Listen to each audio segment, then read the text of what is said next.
Hello and thank you for your interest in the Economy Folding Knee Walker by Drive to Vilbus Healthcare. In order to ensure your knee walker is safe to use, follow these quick and easy assembly instructions. First up, remove the contents from the retail package. These contents should include a tiller connected to the base via a brake cable and a separate knee pad attachment. The second step is to straighten the tiller to the upright position. Slide the locking mechanism to the left to allow the tiller to reach the full upright position. Release the locking mechanism to lock the tiller into position. In step 3, we slide the lock lever into the groove on the tiller and depress the locking handle to secure the tiller in place. Next up, pull down the guide pin ring and turn the handlebar counterclockwise so that the front wheels and brake handle are facing forward.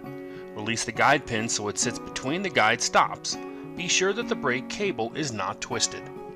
Step 5 is to connect the front and rear frame sections by closing the center frame hinge. The hinge pin will lock into place. Next, ensure the frame is securely locked into place by sliding the frame lever into the slot. Rotate the lever to tighten and then press the lever firmly down until it is locked into place. Next up, insert the knee pad into the receptacle on the frame at the desired height. Secure pad in place by inserting the locking pin into the hole. Tighten the pad lock lever to secure the knee pad into place. The final step is to insert the handlebar tube into the tiller and set to the desired handle height. Insert the handle height locking knob by turning it clockwise until it is tightened. Your new folding knee walker is now safely assembled and ready to be used. Thank you again for choosing Drive to Vilbus Healthcare and have a great day.